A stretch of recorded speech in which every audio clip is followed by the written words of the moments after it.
में? हाँ चलो फिर चालू कर। हेलो फ्रेंड्स, जॉनटेक डिजिटल में आपका स्वागत है। आज हम डीडीए जेई के लिए बीसीटी की सीरीज़ में डिज़ाइन ऑफ स्टील स्ट्रक्चर्स के क्वेश्चंस को डिस्कस करेंगे।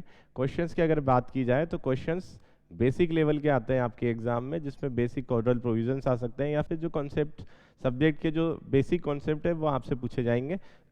और बीसीटी की सीरीज़ के बारे में जैसा कि आपको पता है कि हम इस सीरीज़ में क्वेश्चंस के तरीके से, क्वेश्चन के थ्रू हम सब्जेक्ट को पूरा रिवाइज करने की कोशिश करते हैं और क्वेश्चंस इस तरीके से सेलेक्ट किए जाते हैं जो आपका करंट एग्जाम है जिसकी आप तैयारी कर रहे हो उसी के समकक्ष या फिर उसी एग्जाम में आए हुए लास्ट ईयर के क्वेश्चंस होते हैं।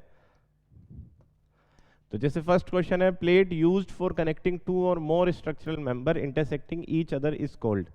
किसी एक पॉइंट पर दो या दो से अधिक स्ट्रक्चरल मेंबर को कनेक्ट करने के लिए कौन सी प्लेट का यूज किया जाता है? तो जो ट्रस जब होता है स्टील का, तो स्टील के ट्रस के केस में जैसे एक मेंबर ये है, एक मेंबर ये है, एक मेंबर हमारा ये है, इस तरीके से पॉइंट्स पर एक दो से ज़्यादा मेंबर जहां कनेक्ट हो जाते हैं तो उनको एक कॉमन मीडियम दिया जाता है जिस पर वो सारे मेंबर आकर के जुड़ जाएं। तो वो जो कॉमन मीडियम होता है हमारा, वो हमारी गसेट प्लेट होती है। कॉमन मीडियम जो होता है वो हमारी गसेट प्लेट होती है। तो यहाँ पर यही पूछा है कि कौन सी प्लेट होती है जो इस तरह के एलिमेंट्स को आपस में कनेक्ट करने के लिए यूज की जाती है। और गसेट प्लेट में ये भी कोशिश की जाती है, जैसे मान लो ये गसेट प्लेट है मेरी, तो गसेट प्लेट में ये कोशिश की जाती है कि जो जो स्ट्रक्चरल मेंबर आकर के कनेक्ट होंगे वो इस तरीके से कनेक्ट किए जाएं कि उनकी लाइन ऑफ एक्शन एक जगह आकर के मैच हो जाए।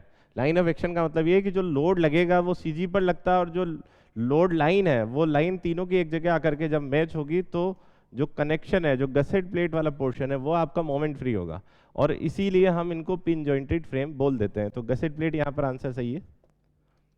नेक्स्ट है, minimum thickness of main steel member not expose to weather. Weather के लिए जो एक्सपोज्ड नहीं है उस स्टील मेंबर की मिनिमम थिकनेस क्या होगी? तो वो हमारी 6 mm होती है। अगर वो एक्सपोज हो जाता है वेदर के लिए तो उसके लिए 8 mm होता है। और दूसरी तरीके से एक क्वेश्चन ऐसे भी बनता है कि अगर आप पेंट करने के लिए आप पेंटिंग या मेंटेनेंस फ्रिक्वेंटली कर सकते हो तो कितनी मिनिमम रखनी? तो जब हम कर सकते हैं पेंट और मेंटेनेंस तो 6 mm, और अगर आप नहीं कर पा रहे हो तो आप 8 mm रखोगे। बट इसमें एक चीज़ ध्यान रखने वाली है कि यहाँ पर अभी तक कोड मेंशन नहीं किया है। अगर आपका यहाँ पर कोड मेंशन कर दिया जाता IS 800 2007, जो कि अभी करंट जो कोड आपका डिज़ाइन में यूज़ होता है, तो इस कोड ने इस प्रोविज़न के बारे में कुछ बोला ही नहीं है। ये कोड इस प्रोविज़न के बारे में साइलेंट है और इस तरह के क्वेश्चन आया हुआ है। स्टैंडर्ड बुक में भी ये क्वेश्चन दिया हुआ है कि जब कोड मेंशन हो जाएगा तो उस समय एक ऑप्शन और होगा और वहाँ लिखा होगा कि IS code is silent on this topic. तो 2007 कोड साइलेंट है, लेकिन जो पिछले वाले कोड थे उसके अकॉर्डिंग हमारे यहाँ पर आंसर 6 mm सही होगा। और यहाँ पर ऐसा कोई लिखा भी नहीं कि किस कोड के अकॉर्डिंग है। तो दो तरह के क्वेश्चंस बनते हैं और जो 2007 वाले कोड का जो क्वेश्चन है मैं उस पर इसलिए जोर दे रहा हूँ कि वो स्टैंडर्ड बुक का क्वेश्चन है। स्टैंडर्ड बुक्स जो है जिनको हम रेफरेंस की तरह यूज करते हैं और उसमें जो ऑब्जेक्टिव दिए हुए हैं उसका क्वेश्चन है और वो उसके अकॉर्डिंग क्वेश्चंस एग्जाम में जरूर आते हैं। नेक्स्ट है, which of the following Indian code provides conservatively imposed load for building and structure. अब पहली बात, इम्पोज्ड लोड क्या होता है? तो इम्पोज्ड लोड हम बोलते हैं लाइव लोड्स को। तो लाइव लोड्स इनमें से किस कोड पर टेबुलेटेड है? IS 875 जो हमारी सीरीज है वो लोड्स के लिए है। अब अलग अलग सीरीज अलग अलग तरह के लोड को बताएगी। तो जैसे 875 पार्ट 1 की बात की जाए तो ये हमारे डेड लोड के बारे में है।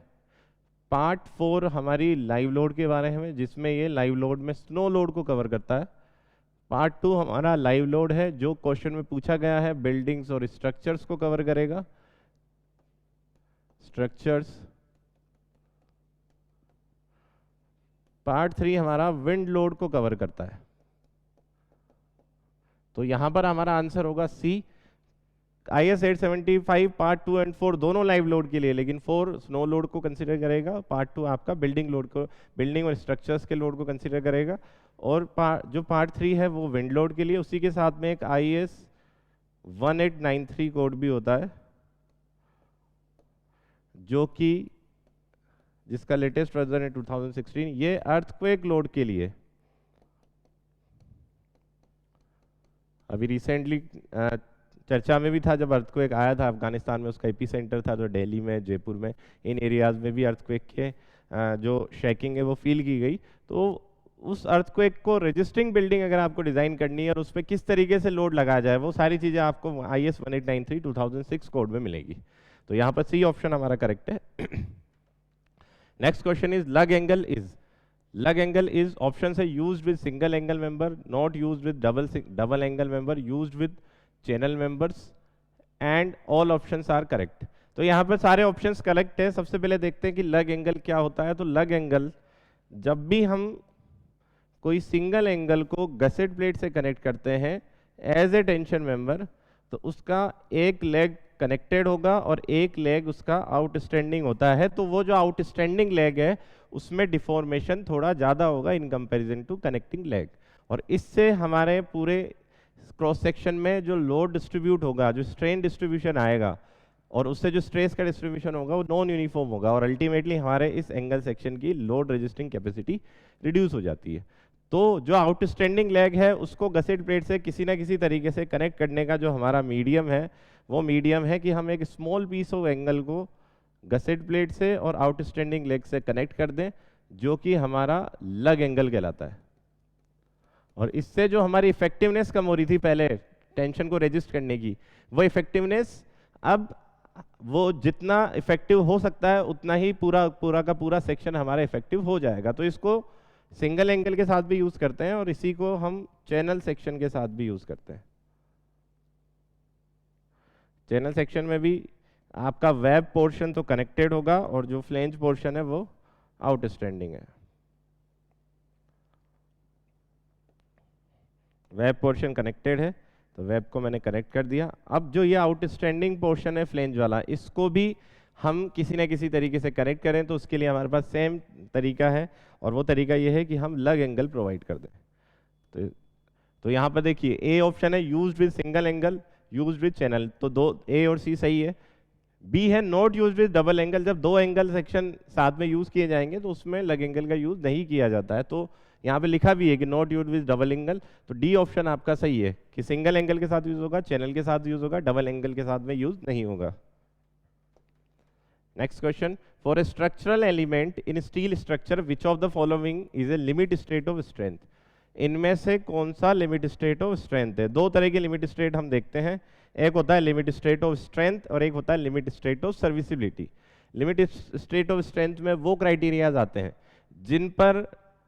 जिन पर हम जिनको कंसीडर करके हम इस तरीके से डिजाइन करें कि वर्स्ट कॉम्बिनेशन ऑफ लोड आने पर भी स्ट्रक्चर हमारा फेल ना हो। तो नॉन रिकवरेबल कैटेगरी के जो फेलियर्स हैं वो लिमिट स्टेट ऑफ स्ट्रेंथ में आएंगे, और जो रिकवरेबल कैटेगरी के फेलियर्स हैं वो लिमिट स्टेट ऑफ सर्विसिबिलिटी में आएंगे, जिसमें हम इस तरह के इफेक्ट्स को देखते हैं कि जिससे स्ट्रक्चर हमारा फेल नहीं हो रहा है लेकिन उसमें कुछ ऐसे चेंजेस हो रहे हैं जो उसकी सर्विसिबिलिटी या फिर जिस चीज़ के लिए हमने स्ट्रक्चर को डिज़ाइन किया था वो उसको फुलफिल नहीं कर पा रहा है।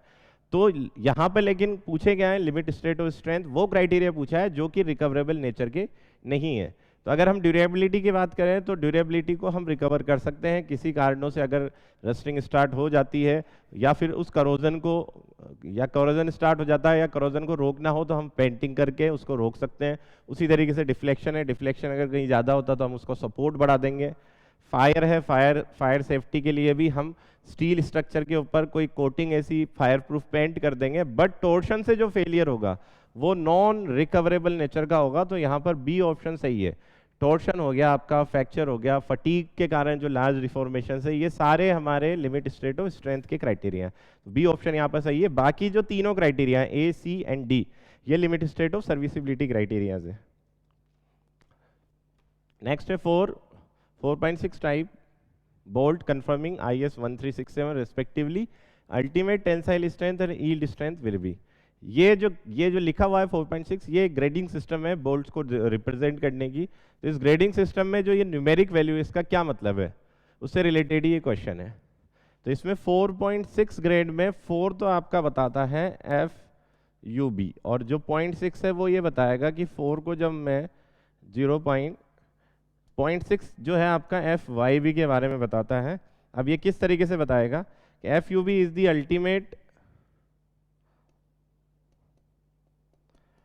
Ultimate tensile strength of bolt. तो 4 का मतलब तो हो गया हमारा 4 इंटू 100 400, और ये एफ वाई वी है यील्ड स्ट्रेंथ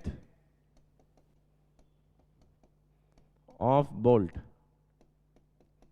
और इसका मतलब हो गया कि 400 को जब हम 4.6 तो 0.6 से जब मल्टीप्लाई करेंगे तो 240 न्यूटन पर mm स्क्वायर।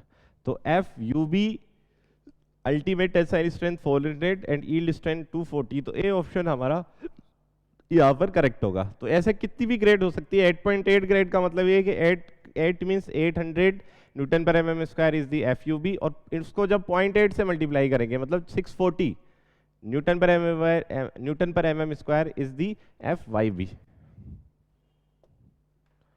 नेक्स्ट है which of the following assumptions are made in design of riveted joint. Riveted joint जो आप बनाओगे उसके अजम्पशन से रिलेटेड ये क्वेश्चन है। अजम्पशन से रिलेटेड क्वेश्चंस आ जाते हैं, काफी इंपॉर्टेंट क्वेश्चन है। तो रिवेट्स आर स्ट्रेस इक्वली, हम ये चाहते हैं कि सभी रिवेट्स में जो स्ट्रेस है वो इक्वल आए, और जब फेलियर हो तो सभी का साथ में फेलियर हो। इस अजम्पशन को मानते हुए हम एक रिवेट की स्ट्रेंथ निकाल करके जितने लोड को रेजिस्ट करना है उससे डिवाइड करके टोटल नंबर ऑफ रिवेट निकाल सकते हैं। ये हम तभी कर पाएंगे जब हम सभी रिवेट की स्ट्रेंथ को सेम मानेंगे।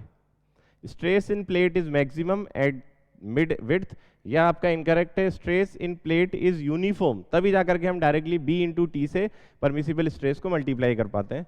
Rivet hole is completely filled by rivet, ये हमारा करेक्ट है। रिवेट के लिए जो रिवेट होल किया जाता है वो रिवेट के डायामीटर से थोड़ा ज़्यादा होता है, ताकि हम अच्छे तरीके से रिवेट को पेनिट्रेट कर पाएँ। और जो रिवेटिंग की प्रोसेस है उसमें रिवेट का डाया बढ़ जाता है जब हम इम्पैक्ट लगाते हैं, तो वो डाया बढ़ के इतना बढ़ जाए कि रिवेट होल को कंप्लीटली फिल कर दे, ताकि हमारा रिवेट लूज ना रह पाए। तो ये हमारा अजम्पशन है। इसी कारण से जब भी हम डायामीटर लेंगे रिवेट डिजाइन में, तो हम रिवेट होल के डाया का, रिवेट का जो होल है उस डाया को कंसीडर करते हैं, ना कि रिवेट के डाया को। तो ये तभी कर पा रहे हैं जब ये हमारा अजम्पशन करेक्ट होगा। तीसरा है friction between plates is neglected, ये भी सही है। जब दो प्लेट ऐसे कनेक्ट होंगी इनके बीच में फ्रिक्शन जनरेट होता है, और हम डिज़ाइन में इसको कंसीडर नहीं करते हैं जब तक इनको अच्छी तरीके से क्लैम्प ना कर दिया जाए। जब आप अच्छे तरीके से क्लैम्प कर दोगे तो वो कनेक्शन डिफरेंट टाइप का, उसको हम HSFG बोलते हैं, high strength friction grip bolt. लेकिन जो नॉर्मल वाले बोल्टेड और रिवेटेड कनेक्शन है उसमें जितना भी फ्रिक्शन आएगा हम उसको कंसीडर नहीं कर रहे हैं। तो ये भी ऑप्शन सही है। तो हमारे यहाँ पर होंगे, इसको जैसे मैं ए बोलूँ, B C D, तो A C D हमारे ऑप्शन सही है, तो D ऑप्शन यहाँ पर करेक्ट होगा। नेक्स्ट है the maximum slenderness ratio for tension member shall not exceed. एक टेबल आती है टेंशन आपके स्लेंडरनेस रेशियो की। तो जब टेंशन मेंबर की बात की जा रही है तो टेंशन मेंबर के लिए स्लेंडरनेस रेशियो की हम कुछ वैल्यू रखते हैं स्टील स्ट्रक्चर में जो टेंशन मेंबर हम यूज करेंगे, जबकि स्लेंडरनेस रेशियो तो ये दर्शाती है कि बकल होने से बचा दे हम। लेकिन कुछ एक्सीडेंटल इफेक्ट्स और ट्रांसपोर्टेशन में जब हम लेकर के जाएंगे मेंबर को, तो उस दौरान हमारा स्ट्रक्चर जो एक्सीडेंटल लोड लगेंगे उस कारण से, या फिर फैब्रिकेशन के समय कोई गलती से थोड़ा लोड लग गया उस कारण से बकल ना कर जाए। सिर्फ इतनी सिचुएशन तक बकलिंग से बचाने के लिए थोड़ी बहुत बकलिंग स्ट्रेंथ होनी चाहिए। तो वो जो थोड़ी बहुत बकलिंग स्ट्रेंथ आती है वो 400 स्लेंडरनेस रेशियो रखने से आती है। अब अगर कोई कंप्रेशन मेंबर है तो उसके अंदर कंप्रेशन मेंबर है तो उसके लिए हम 180 रखते हैं। कंप्रेशन मेंबर के लिए हमारी जो स्लेंडरनेस रेशियो है वो 180 है। अब अगर कंप्रेशन मेंबर है और उसमें जो कंप्रेशन आ रहा है वो विंड और अर्थक्वेक लोड के कारण आ रहा है, तो उस केस में हम थोड़ी सी स्ट्रेंथ को कम कर देंगे, मतलब हम लैम्ब्डा को बढ़ा देंगे। टेंशन मेंबर के लिए अभी हमने लिखा 400। अब टेंशन मेंबर में रिवर्सल ऑफ लोड, अगर टेंशन मेंबर में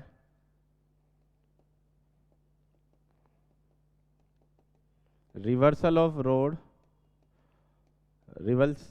ऑफ लोड अगर लाइव लोड के कारण होता है तो ये 180, क्योंकि लाइव लोड की फ्रीक्वेंसी बहुत ज़्यादा होगी, हर बार टेंशन मेंबर कंप्रेशन में बदलता रहेगा, तो जब कंप्रेशन मेंबर बन जाएगा वो, तो सेम इसके बराबर। यदि reversal of load tension member में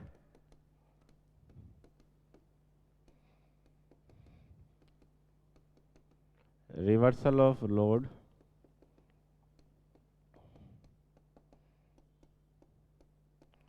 विंड और अर्थक्वेक लोड के कारण हुआ है, तो उस केस में हम रखते हैं 350। तो ये इस तरह की वैल्यूज होती है, तो इनमें किसी न किसी एक चीज़ पर आपका क्वेश्चन जरूर आता है, इंपॉर्टेंट टेबल बनती है ये। नेक्स्ट है the thickness T of a single flat lacing system should not be less than. जो सिंगल फ्लेट लेसिंग सिस्टम है, मतलब हम जो लेसिंग की लाइन चला रहे हैं वो एक सिंगल लेसिंग है। कैसे? जैसे ये दो मेंबर्स हैं, इनके बीच में मुझे लेसिंग लगानी है। अगर मैं इस तरीके से लेसिंग रखता हूं तो ये मेरी सिंगल लेसिंग है, और मैंने इसमें एक और प्लेन चला दिया लेसिंग का, तो ये डबल लेसिंग हो जाएगी। तो सिंगल लेसिंग जब होगी तो उस केस में लेंथ बिटवीन इनर रिवेट्स का 1/40, बी ऑप्शन 1/40, जो इनर रिवेट या इनर वेल्ड है उनके बीच की जो लेंथ है उसका 1/40, मतलब L/40 के बराबर हमारी थिकनेस हम रखते हैं। अगर ये डबल होती तो उस केस में हम थोड़ी कम थिकनेस अलाउ कर देते, और वो कहाँ से मिलती? 1/60। लेकिन हमारे क्वेश्चन में दिया हुआ है सिंगल लेसिंग, तो सिंगल लेसिंग के लिए है L/40, डबल होता तो हमारा हो जाता है L/60। नेक्स्ट है द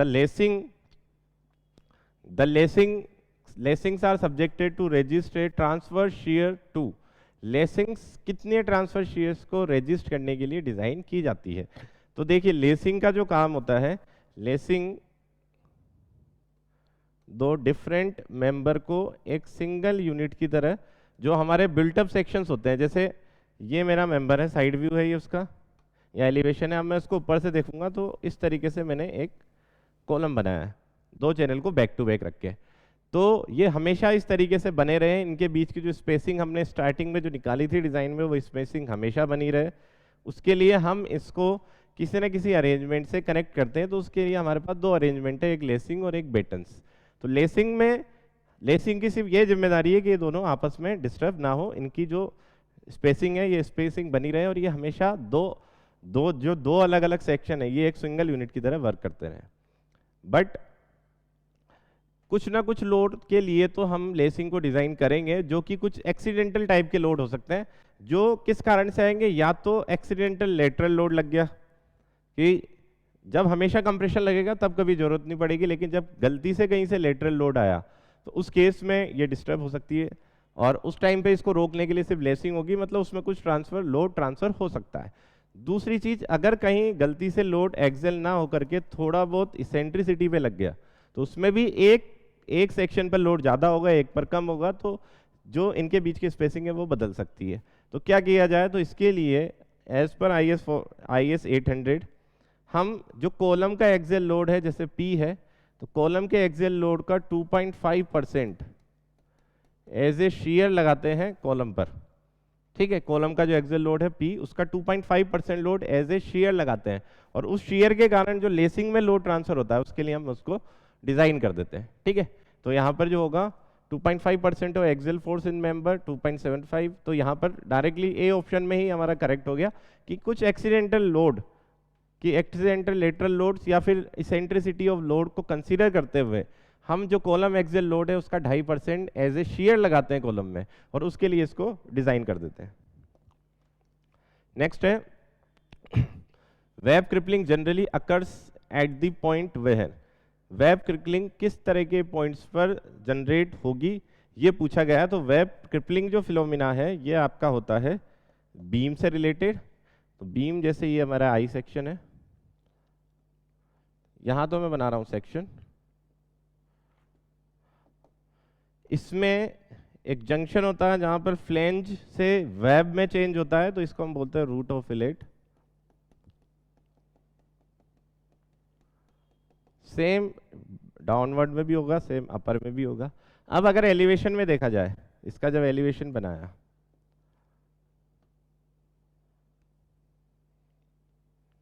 तो एलिवेशन में देखने पर एक तो हो गए हमारे सपोर्ट जहां पर रिएक्शन ट्रांसफर होगी, या कहीं कंसंट्रेटेड लोड लग रहे हैं। तो जब कंसंट्रेटेड लोड या पॉइंट लोड लगता है तो उस समय उसकी इंटेंसिटी बहुत ज़्यादा होती है, क्योंकि बहुत कम एरिया पे ज़्यादा लोड लगता है। और वो लोड जब फ्लेंज से वेब में ट्रांसफर होगा, तो जैसे ही फ्लेंज से वेब में लोड आता है तो फ्लेंज और वेब का जो जंक्शन होगा, रूट ऑफ फिलेट, वहाँ पर हाई बियरिंग स्ट्रेसेस जनरेट होगी।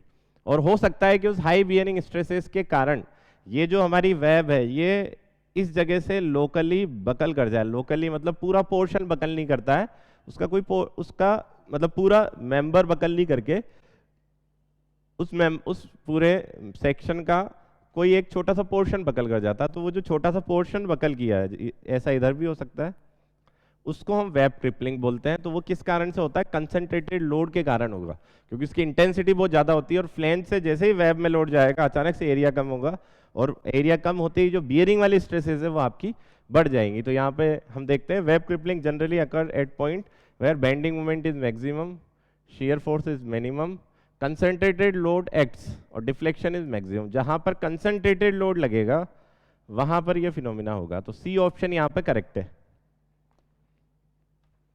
नेक्स्ट है, if D is depth of web, if d is depth of web and tw is thickness of web of plate girder such that d by tw is less than equal to 400 epsilon w, इसको yield ratio बोलते हैं epsilon w को, और ये है 250 by fy का under root. ठीक है, देन अब ये है आपका, ये कंडीशंस है d बाई टी डब्ल्यू की। इन कंडीशंस के आधार पर हम अलग अलग तरीके के स्टीफनर्स को प्रोवाइड करते हैं। तो एक बार देख लेते हैं रेशियो कि जब d by T W less than 90 है तो नो स्टीफनर, कोई स्टीफनर प्रोवाइड नहीं किया जाता है। जब ये 90 से बढ़ चुका है और 200 तक है तब हम 1 वर्टिकल स्टीफनर प्रोवाइड करेंगे। अब अगर ये 200 से भी बढ़ गया और 250 तक चला गया तो एक vertical plus 1 horizontal at 0.2 D from compression face, neutral axis से ऊपर की तरफ प्रोवाइड किया जाता है हॉरिजॉन्टल डायरेक्शन में। इसको लॉन्गिट्यूडनल स्टीफनर भी बोलते हैं।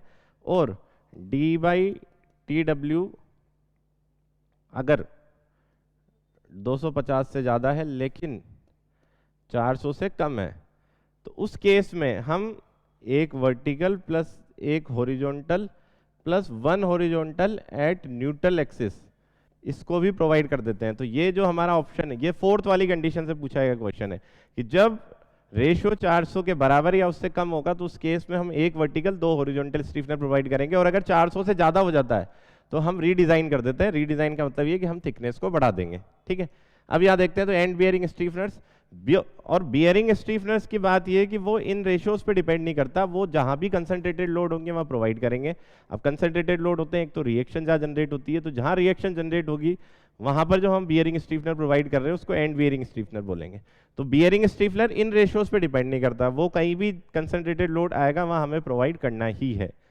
तो अगर हम देखें ए ऑप्शन में end bearing stiffener, intermediate stiffener and longitudinal stiffener at 0.2 D from compression face, इसमें एक टाइप का स्टीफनर और है जो इसमें मेंशन नहीं है ऑप्शन में, इसलिए ये ऑप्शन गलत है। Intermediate stiffener are needed in addition to end bearing, ये भी ऑप्शन सही नहीं है।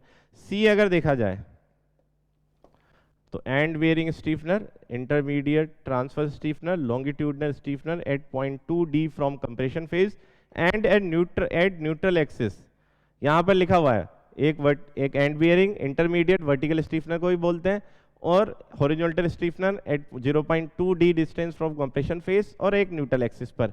तो सी ऑप्शन सही होगा। डी में तो लिखा हुआ only end bearing stiffener is needed, end bearing stiffener इन रेशियोज पे डिपेंड ही नहीं करता। तो सी ऑप्शन यहाँ पर करेक्ट होगा कि एक वर्टिकल या फिर उसको इंटरमीडिएट बोलेंगे, 2 हॉरिजॉन्टल स्टीफनर जिसमें से एक न्यूट्रल एक्सिस पर और एक कंप्रेशन फेज से 0.2 डी डिस्टेंस पर प्रोवाइड किया जाएगा। नेक्स्ट है the minimum length of intermediate intermittent fillet weld shall be intermediate flat weld का मतलब ये है कि हम कंटिन्यूस वेल्ड नहीं करके उसको रुक रुक के कर रहे हैं। तो ये उन सिचुएशन में की जाती है कि जब हमारी रिक्वायर्ड स्ट्रेंथ जो वेल्ड से रेजिस्ट करना है वो कम है, और हम अगर कंटिन्यूस वेल्ड कर दे तो उससे हमारी स्ट्रेंथ बहुत ज़्यादा आ रही है, तो वो हमारे लिए अनइकोनॉमिक हो जाएगा इस केस में। तो हम क्या करते हैं कि हम इकोनॉमी को भी सेटिस्फाई करें और हम स्ट्रेंथ को भी सेटिस्फाई करें, तो हम वेल्ड जो करेंगे वो हम कंटिन्यू नहीं करके उसको रुक रुक के करेंगे। तो वो जो आप छोटे से पोर्शन की वेल्ड कर रहे हो वो किसी भी कंडीशन में 40 mm और 4 time of size of weld से कम नहीं होनी चाहिए। डायरेक्ट कोडल प्रोविजन है। तो मैंने बोला ही था स्टार्टिंग में कि कोडल प्रोविजन से रिलेटेड क्वेश्चंस बनते हैं, जो भी आपके जैसे आरसीसी में भी इसी तरीके से होंगे। तो डिजाइन वाले सब्जेक्ट्स में जो आईएएस कोड है वो काफ़ी इंपॉर्टेंट रोल प्ले करता है किसी भी एग्जाम की प्रिपरेशन में, तो आपको उसके कोड्स याद होने चाहिए। नेक्स्ट है which of the following is the not failure in A tension member, कि इनमें से कौन सी तरीके से टेंशन मेंबर में फेलियर नहीं होगा। तो block share failure tension member में होता है, ग्रॉस सेक्शन यील्ड करता है, नेट सेक्शन भी रप्चर करता है, बट लोकल जो बकलिंग है वो टेंशन मेंबर में नहीं होगा। ये होता है कंप्रेशन मेंबर का फिनोमिना है, ये आपके कंप्रेशन मेंबर का फिनोमिना है। जैसे अभी हमने देखा था वेब क्रिपलिंग, तो वो एक लोकल फिनोमिना है कि पूरा सेक्शन तो फेल नहीं हो रहा, उसका कोई छोटा सा पोर्शन फेल हो रहा, तो वो इसी का एक एग्जांपल है। तो डी ऑप्शन इस क्वेश्चन के हिसाब से यहाँ सही है कि इनमें से कौन सा मोड टेंशन मेंबर के फेलियर का, इसमें से कौन से मोड में टेंशन मेंबर फेल नहीं होता है, तो लोकल बकलिंग में फेल नहीं होगा। नेक्स्ट है the strength of field rivet as compare to short rivets is, तो फील्ड रिवेट की स्ट्रेंथ शॉर्ट रिवेट के कंपैरिजन में कितनी होगी। तो इसके लिए जब आप रिवेट की स्ट्रेंथ का टेबल देखते हो WSM कोड में, तो वहाँ एक नोट डाला हुआ है कि इन सभी वैल्यूज़ को, जो परमिसिबल स्ट्रेस है रिवेट की, उन सभी वैल्यूज़ को जब हम फील्ड रिवेट में बात करते हैं तो हम 10% से कम कर देते हैं। मतलब आप परमिसिबल स्ट्रेसेस को 10% रिड्यूस कर रहे हो। तो इसका मतलब ये है कि जो फील्ड रिवेट है उनकी स्ट्रेंथ जो आपके शॉप रिवेट है जो वर्कशॉप में हो रहे हैं उनकी कंपैरिजन में 90% होती है। मतलब 10% कम होने का मतलब कितना हो गया, 90%। तो यहाँ पर बी ऑप्शन आपका सही होगा कि strength of field rivet as compare to shop rivet. Shop rivet का मतलब होता है जो वर्कशॉप में बने, तो वर्कशॉप में जो रिवेट बना है, जो रिवेटिंग हुई है, उसकी स्ट्रेंथ के कंपैरिजन में फील्ड में जब आप रिवेटिंग करते हो तो वो 10% उसकी स्ट्रेंथ कम होगी या फिर 90% होगी। और इसका सिंपल सा लॉजिक है कि जो चीज़ लेबोरेटरी में होगी वो उसकी क्वालिटी कंट्रोल ज़्यादा अच्छी होगी इन कंपैरिजन टू जो साइड पर हो रही है। तो साइड पर अगर हम रिवेटिंग करते हैं तो हम उसकी स्ट्रेंथ को कम कर देंगे। Next, in order to determine the allowable stress in axial compression Indian standard institution has adopted. अब देखो यहाँ पर कोड मेंशन नहीं किया गया है, तो जब कोड मेंशन नहीं किया जाता तो उस समय जो करंट कोड में जो फॉर्मूला चल रहा है वो लेंगे हम। तो उस हिसाब से तो पेरी रॉबर्टसन अभी इस क्वेश्चन के लिए मोस्ट अप्रोप्रिएट आंसर है। बट हम इससे पहले वाले कोड की बात करें तो इससे पहले वाला जो कोड था IS 800 1984, इसमें मर्चेंट इनकाइंड फॉर्मूला यूज किया गया था। और prior to this, prior to IS 800 1984, इससे पहले सीकेंड फॉर्मूला यूज किया था। तो A, B और D ये तीनों फॉर्मूले कंप्रेशन डिजाइन के लिए यूज किए जा चुके हैं, जिसमें से करंट जो फॉर्मूला अभी हमारा चल रहा है करंट कोड के अकॉर्डिंग वो है पेरी रॉबर्टसन अप्रोच। तो मोस्ट अप्रोप्रिएट आंसर ये होगा। हो सकता है कि आपको ये कोड लिख करके दे दे और कोड उसमें अगर 84 वाला मेंशन है तो आंसर आपका ए हो जाता। तो आपको देखना पड़ेगा कि कोड मेंशन किया है या फिर नहीं किया। Next question, angle of inclination of the lacing bar with longitudinal axis of column should preferably be between, जो आपका लेसिंग बार का एंगल है वो कितने एंगल पे लगाई जाती है लेसिंग बार। तो वर्टिकल से अगर हम देखें तो लेसिंग बार को हम लगाते हैं 40 डिग्री टू 70 डिग्री। 40 डिग्री से कम अगर हम जाएंगे तो लेसिंग का जो बिहेवियर है, लेसिंग को हम as a truss member idealize करते हैं। तो 40 डिग्री से कम अगर हम चले जाते हैं एंगल में तो ये आपका जो बिहेवियर ट्रस वाला था वो फ्रेम वाले बिहेवियर की तरफ चला जाता है। और फ्रेम वाले बिहेवियर की तरफ अगर जाएगा तो बेंडिंग मोमेंट, शेयर फोर्स भी आएंगे जो कि जिससे कि हमारी लेसिंग अनइकोनॉमिक हो जाएगी। अब बात करते हैं 70 से ज़्यादा। तो अगर आप 70 से सॉरी मैं फिर से रिकॉल कर रहा हूँ कि पहले आपका जो 40 डिग्री एंगल है, अगर मैं इस 40 डिग्री एंगल को कम कर देता हूँ, सॉरी, तो 40 डिग्री एंगल कम होने से हमारी लेंथ बढ़ेगी, और लेंथ बढ़ने से हमारा जो लेसिंग है उसके फेलियर के चांसेस बढ़ेंगे, क्योंकि इसके लिए परमिसिबल जो स्लेंडरनेस रेशियो है वो 145 पहले से डिफाइन है। तो एंगल कम होने पर लेंथ बढ़ रही है, और अगर आप एंगल बढ़ा देते हो, तो एंगल बढ़ाने का मतलब ये है कि ये जो पहले इंक्लाइंड मेंबर था, और इंक्लाइंड मेंबर को हम इसको एज ए ट्रस आइडलाइज कर रहे थे, वो ट्रस से फ्रेम की तरह इसका बिहेवियर होता है, और फ्रेम की तरह अगर बिहेवियर हो जाएगा तो ये अनइकोनॉमिक होगा, क्योंकि फ्रेम में बेंडिंग मोमेंट, शियर फोर्स दोनों आते हैं, ठीक है। तो हम 40 डिग्री से 70 डिग्री के बीच में इसका एंगल रखते हैं, ताकि ये हमारा इकोनॉमिक रहे और फेलियर से भी बच जाए। तो ये कुछ क्वेश्चंस थे जिससे हमने हमारे कॉन्सेप्ट को ब्रशअप करने की कोशिश की, और इसमें जैसा आपने देखा होगा कि जो मैक्सिमम क्वेश्चन है वो कोडल प्रोविजन से रिलेटेड ही है। तो आपको जो आपका फर्दर एग्जाम है डीडीए का, उसके लिए जितने भी आपके डिज़ाइन वाले सब्जेक्ट्स हैं उनके कोड्स को एक बार थोरोली रिवाइज करना, कोड्स के जो प्रोविज़न है, जो क्लोजेज हैं, उनको थोरोली रिवाइज करना जरूरी है। Thank you.